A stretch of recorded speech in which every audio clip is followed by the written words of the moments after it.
Hello, this is Katie, and this is Thanksgiving card number 2. It involves some of these things.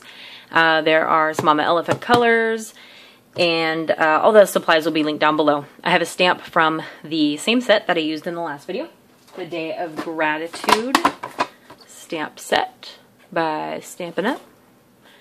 It's very cute. I've made very cute cards with all of these stamps. And then the leaves for this one actually come from a stamp set by Kelly Purkey that I've had for kind of a while, I think. I'm not sure where I set the rest of it. Here it is. So this looks silly because I have 2 in this pack because one of them ripped, so Simon Says Stamp sent me another one. But it's this part up here and these 2 leaves down here. I don't know what the set is called, but it is Kelly Purkey, but the name of it might be called Thankful, I'm not sure, but it's pretty cute. And the stamps are good quality, so I just like using the pigment stamps for the color. So we're going to be using some of those colors and this, and adding a little bit to the card as well that you'll see. So I'll start with I have a pre-folded card. I think I got this at Impress, which is a local shop, which is the local shop that Paulina actually has her sequins in and her dyes from Pretty Pink Posh. So it's kind of cool. And there's a couple of them that I still go to here in Seattle. There's one in Tukwila near Renton, and then at the University Village, kind of by University of Washington. So these are the ivoryish colored pre-folded cards. They just make it really easy, and I just like having them on hand. But I usually do cut and score my own white cardstock, but when I want a different card-based color, these are really nice. So I'm going to start just kind of building a background, and it's going to just cover kind of this portion here, and we'll be doing something else over here. So I'll just start with these guys. I'll be mixing different stamps with different colors as well. So I'll start with this one, and we'll get some orange going. Look at the orange here. Get some of that in there. And I think the little tips over here, I think the stamp slopes. Sorry, the stamp slopes a little bit. That's why I'm missing the tips on those ones, but it actually still looks okay down there. So I'm okay with that one. We'll put another one up there. And then we'll do some more orange. So just kind of create a pattern, whatever works for you. On camera, this actually, it kind of looks a little yellow, but you'll see how yellow the other yellow is, or the actual yellow is. So it won't look so yellow compared to that. Kind of a random pattern there, and then we'll get one of these in the orange. So then I'll clean these off, and I haven't heard great things about using alcohol swabs on your stamps, but sue me. They clean the best. They get pigment ink off really, really well, and it's just a lot easier to work with. I haven't really dealt with any damage on the stamp. Supposedly it can eat away at it, but I don't know. I haven't had any issue with it. So if you want a much cleaner stamp, the alcohol swabs work very well. And it gets off some residue that you didn't even think was there, or doesn't even look like it's there. Maybe as long as you don't let them sit there and dry out too often, or just keep them stored in a sleeve or something like that. Make sure they have, or they aren't sitting out just drying out. I doubt that anybody's stamps are just drying out somewhere. So we'll set aside the orange, and we'll do some yellow next. So we'll take this guy and stamp him right there. So you can see how yellow that is compared to the orange. Put one of those up there, and another bit coming off the edge. Then we'll get one of these in yellow, maybe coming down, going the opposite way, and some of these. So just trying to aim them different directions. You can use a few stamps a lot of different ways. It just kind of helps to make it look a lot different. Okay, then we'll use another wipe or swab and get that cleaned off. And the alcohol will dry pretty quick, so you don't have to worry about it being wet. You can also just kind of tap it with your fingers if it feels like it's going to be too wet and kind of smudge or smear the ink, almost like a watercolor effect, which is not something you want to do with a pigment color. A dye ink with like water spritzed on it would probably look just fine. I've done that before, but I don't think that really works with pigment. So we'll switch over to brown. Get some brown leaves in there. Put this one coming up off the edge there. I really like this leaf. This one's really cute.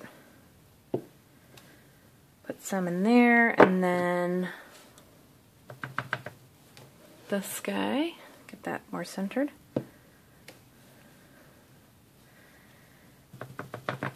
Then maybe have this one coming down. Okay. And then we're going to throw some blue in there. So it's kind of a, I don't know, almost like a periwinkle, just not as bright, if that makes sense. So I'll put some there. That was very inky. That almost looks like paint. I think I want to do this guy. So let me wipe this off really fast. Get that off there. So we'll get the brown off of this leaf. Just kind of dry it out. Make sure that it's not going to be smudged. Okay. Have one coming in from here. And then maybe another one going up this way. Alright, and then one more blue. I'll clean off this one, this really cute one that I like. Just make sure that it's wiped off. Get rid of any alcohol. And then we're going to do blue. I should probably cover up my brown if I'm done with that one. Ink up the blue. Maybe sneak another one in the middle there. That is very inky. Oh well. Okay.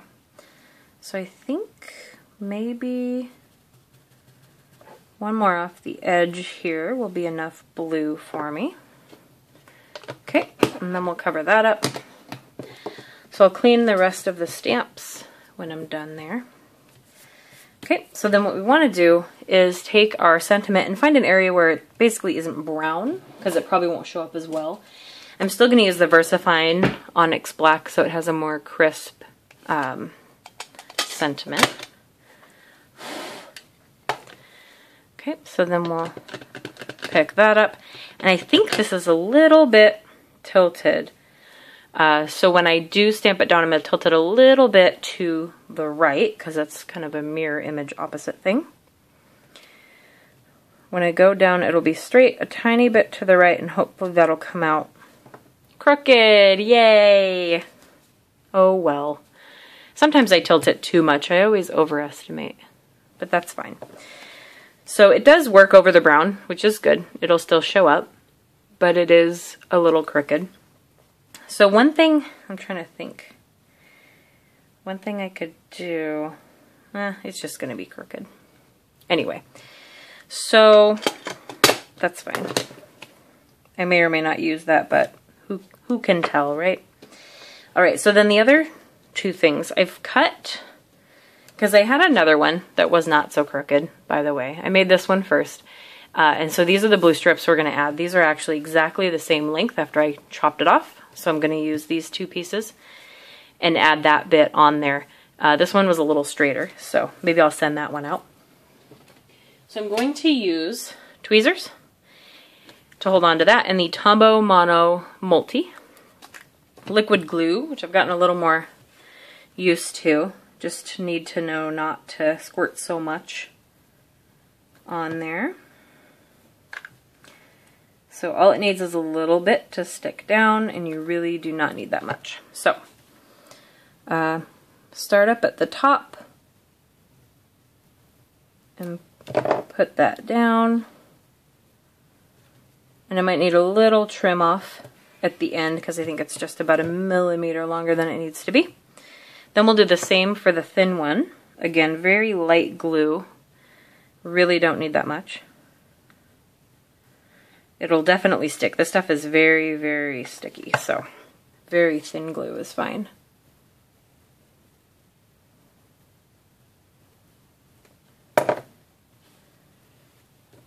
And if any gets out, I usually just use my tweezers and kind of scoop up the glue. And then if it looks like any of the edges are, you can't really see it here, maybe if I zoom in. This may not help at all, but if you notice that any of the edges look like the paper frizzed off a little bit, I usually just, it's almost like you're tucking it under with the tweezers. I just kind of run it along and it just kind of makes them disappear, kind of folds them under. So if it ever looks like that, you can kind of just smooth it out by running it along without ruining what it looks like at all. So that is our card, unfortunately crooked. Maybe I'll find like a little, maybe something like this size, because it would have fit on here too. So maybe I'll cut this out, stamp it on there first, and then stick the white down as just a separate piece. So I could probably fix it that way if I wanted to. But we'll trim off just the very end of the blues there. And that is the card. Thank you for stopping by, and hopefully soon I will have up Thanksgiving card number 3. Thank you for watching. Bye.